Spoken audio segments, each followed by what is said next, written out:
Este video se centra en el periodo de la historia de Mesopotamia conocido como Imperio Babilónico, el cual se divide en tres: Babilonia I o etapa Paleo-Babilonia, que a su vez se subdivide en dos etapas. En la primera, las ciudades no respondían a un poder central, y en la dos se da una concentración de poder por parte de la tribu semita de los amoritas. El segundo periodo es Babilonia II y el tercero Babilonia III, ambas marcadas por el cambio del poder territorial hacia otra tribu. Estos periodos hacen referencia tanto a la ciudad de Babilonia y a la región que dominó.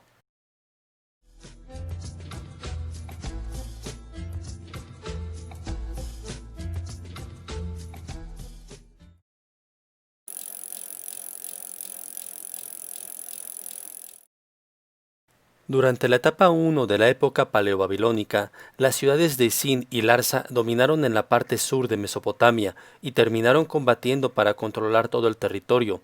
Al tiempo que se daba esta contienda, en el norte se enfrentaron las ciudades de Snuna, Mari y Asru por el control de las rutas comerciales, y al centro se fundaron las ciudades de la tribu de los amoritas, entre ellas Babilonia.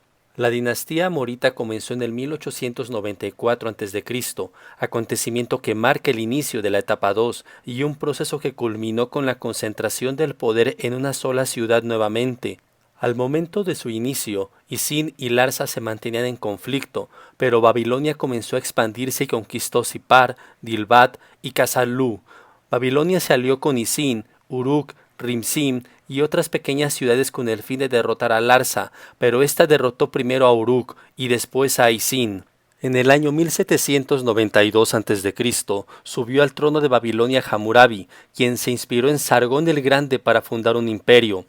Se declaró rey legítimo aduciendo su estirpe real y la de buen líder, pues derrotó al anterior rey y comenzó la conquista de Baja Mesopotamia. Luego atacó Eshnuna, ciudad que controlaba las rutas comerciales de productos exóticos entre Elam, Alta Mesopotamia y Sumeria. Derrotó a los amoritas en Asur y arrasó la ciudad de Mari. Reunificó toda Mesopotamia a excepción del territorio central de Asiria, controlado por los hurritas de Mitanni. Gracias a la cantidad de esclavos obtenidos, Babilonia vivió una época de esplendor y se convirtió en un centro político, cultural, económico y religioso de gran importancia. Hammurabi gobernó 42 años, convirtió el acadio en lengua oficial, dejando la lengua sumeria para uso litúrgico. Fomentó las obras públicas como la construcción y reparación de canales, murallas y templos. Fundó una religión oficial, con Marduk como deidad principal y patrón de la ciudad de Babilonia. También es recordado por el famoso Código de Hammurabi, un intento de estandarizar la legislación al interior del imperio. Básicamente, es la recopilación de 282 leyes grabadas en un bajorrelieve de diorita negra de 2.25 metros de altura. En su cúspide, Hammurabi, de pie, escribe las leyes dictadas por Marduk. Contiene leyes comerciales, matrimoniales, penales, normativas sobre los trabajos agrícolas y esclavitud. Tras la muerte de Hammurabi, las ciudades sureñas recuperaron su independencia y diversos grupos migraron hacia estas zonas, entre ellos los hititas, procedentes de la lejana Anatolia central. Guiados por Mursili I, tomaron y saquearon Babilonia, finalizando así la dinastía Hamorita y con ello el periodo de Babilonia I. Pero los hititas no se quedaron en Babilonia. En su lugar llegó la dinastía de los países del mar, quienes fueron derrotados por los casitas. Los casitas, provenientes de las montañas iraníes, fundaron una nueva dinastía, restableciendo el orden y la paz del territorio, asimilando la cultura y lengua babilónicas, declarándose a su vez herederos de Hammurabi.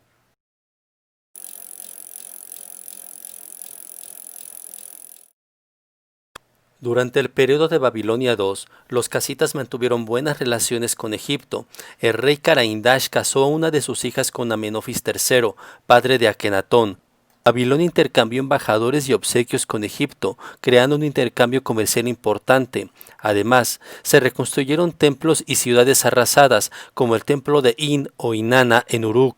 Y aunque adoptaron al dios Marduk, el principal dios fue Enlil. La religión se volvió tan importante que a los templos se les dio inmunidad y completa autoridad administrativa y judicial en los terrenos que poseían. También los hijos de reyes obtuvieron este privilegio con sus posesiones, lo que a la larga debilitó el poder central. Mientras Babilonia cobraba fuerza, a lo alto del valle del Tigris llegaron los asirios, procedentes de Asia Central, integrándose en tribus no semitas del oeste y kurdos caucásicos. Su capital fue Asur, que también fue el nombre de su dios principal, y fundaron Nínive, Harrán y Dar Sharrukin.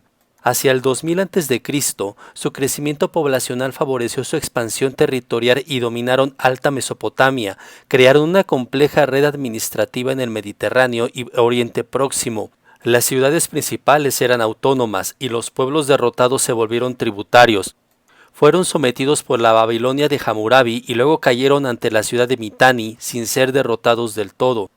Después construyeron varias ciudades, algunas continuaron su enfrentamiento contra Babilonia y otras fueron sus vasallas.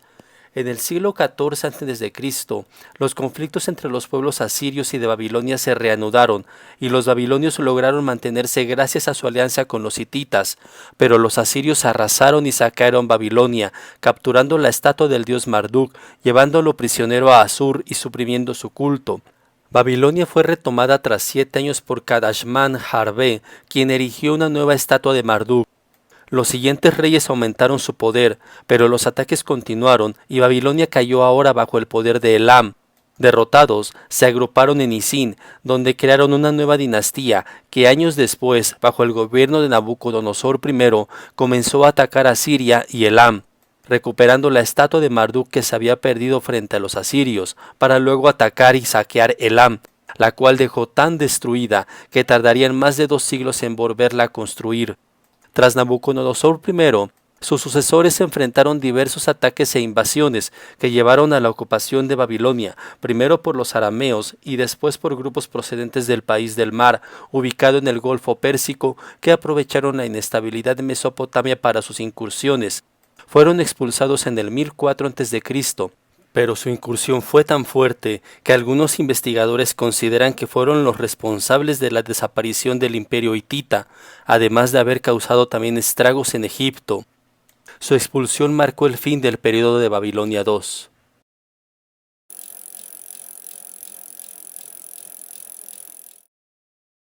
Al inicio del período Babilonia III se sucedieron diversas dinastías que no lograron detener la continua fragmentación del territorio.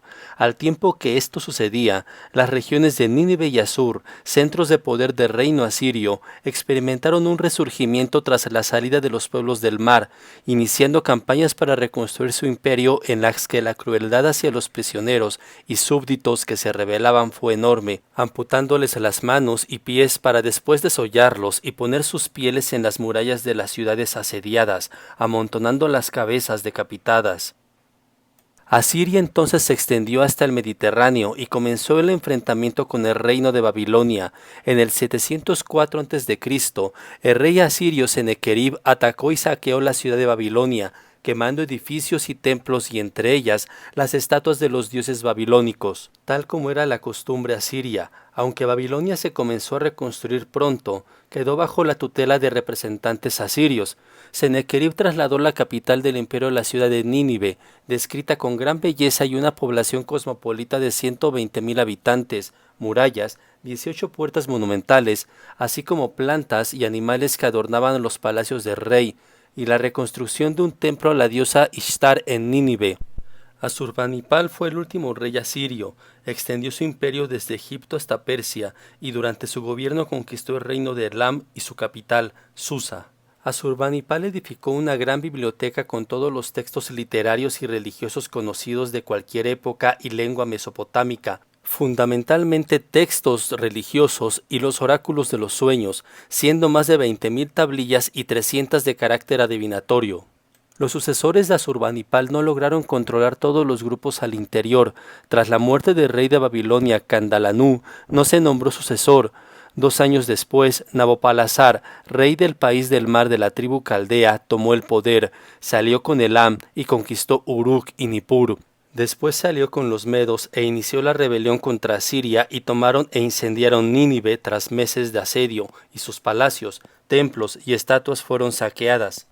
el poder volvió a cambiar de bando, y ahora recayó sobre los babilonios caldeos, quienes crecieron tanto en poder que el siguiente rey, Nabucodonosor II, enfrentó y derrotó a los egipcios, logrando que su imperio ocupara la mayor parte de las actuales Siria y Palestina, abarcando desde el río Éufrates hasta la frontera con Egipto. Nabucodonosor II fue el rey más importante de este periodo, gobernó por más de 40 años y fue el gobernante más célebre desde Hammurabi. Se volvió a enfrentar contra Egipto, pero el faraón Necao lo derrotó. Derrotó al rey Joaquín de Jerusalén, llevándolo junto con varias familias judías a Babilonia. Jerusalén fue tomada después por el faraón Apries, el cual enfrentó y derrotó a Nabucodonosor II, y ante intentos de rebelión por los judíos en esa ciudad, los deportó a todos a Babilonia, anexionándose el reino de Judá e integrándolo a su imperio, al igual que los territorios del imperio hitita ya desaparecido. Gracias a todas las riquezas obtenidas con las conquistas, se reconstruyeron y engrandecieron las ciudades de Ur, Uruk, Larisa, Kish, Dilbat, Borsipá y Sipar, mientras que en Babilonia se amplió el palacio real, construyeron nuevas murallas y fortificaciones, se amplió el Sigurat o el Etemenanki, que llegó a alcanzar 100 metros de altura, así como el templo de Marduk, también conocido como Esagil o Esagila, con sus paredes recubiertas de oro macizo, mientras que la zona del templo estaba recubierta con lapislázuli y alabastro.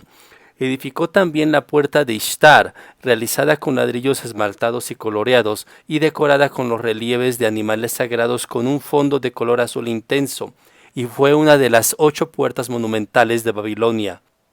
De su tiempo también se narra la existencia de los jardines colgantes de Babilonia, pero estos no hay seguridad que hayan sido construidos por él o por un rey anterior, e incluso hay investigadores que dudan de su existencia.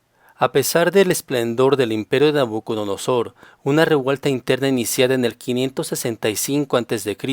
lo llevó a su caída 3 años después, pero su sucesor, Abuel-Marduk, solo estuvo un año en el poder, siendo destronado por su cuñado Neriglissar, muerto a los 3 años en el cargo. Su hijo, Labashi-Bardu, fue asesinado al año de tomar el poder y le sucedió Nabonido, quien no tenía ascendencia real y fue rechazado por la población al enfrentarse al clero de Marduk, pues favoreció el culto del dios Sin de Harrán. Nabonido partió hacia el noreste de Arabia, lugar clave al ser un punto de encuentro de las rutas comerciales, dejando en el poder a su hijo, Baltasar. Sin embargo, un nuevo peligro se cernió sobre Mesopotamia.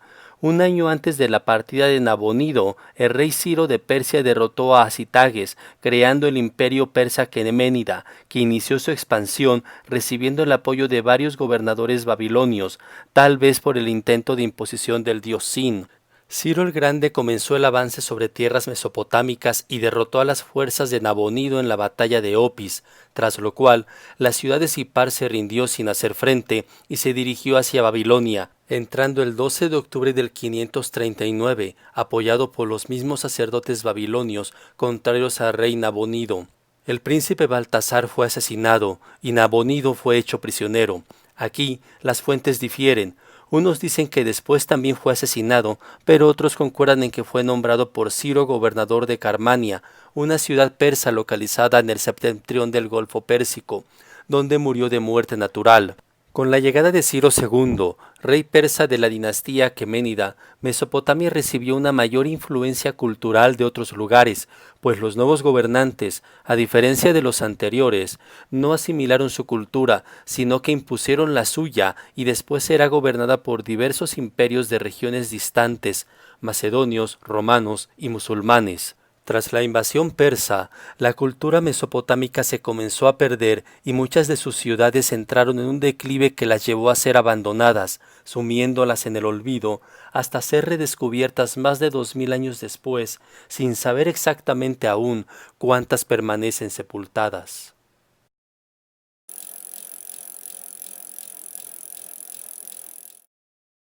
Antes de concluir, es importante mencionar algunas observaciones. A Mesopotamia le recorren 2 de los ríos más importantes de la antigüedad, el Tigris y el Éufrates, así como sus afluentes, y ambos se unen al sur para formar el río Shabd al-Arab, que desemboca en el Golfo Pérsico.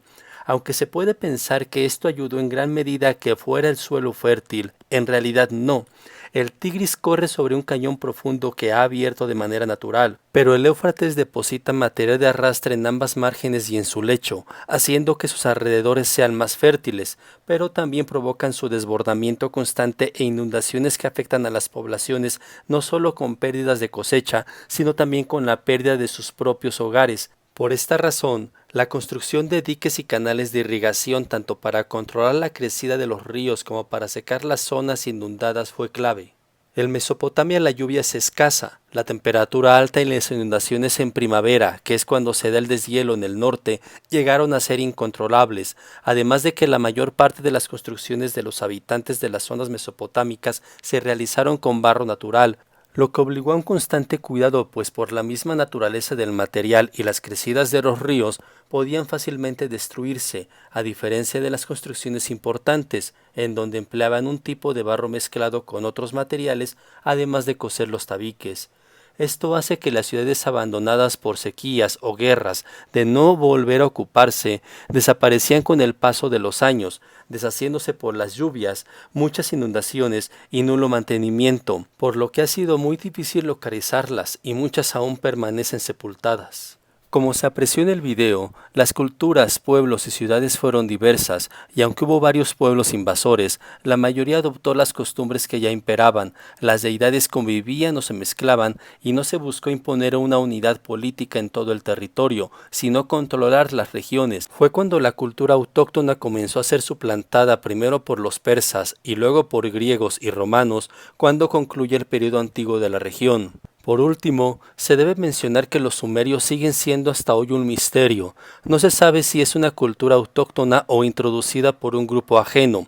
La arqueología no ha logrado demostrar que haya un rompimiento con las culturas anteriores, pero la lengua sumeria sigue siendo de origen desconocido, aunque tiene ciertas relaciones con las drávivas del Valle del Indo, situadas en el este o este-sudeste para ser más exactos, lugar en que ellos situaban al país donde sale el sol, o Tilmun, que se interpreta como la tierra de sus ancestros, pero su fisionomía muestra similitudes con habitantes de Europa Central y Asia Occidental, así como grupos transcaucásicos y negroides.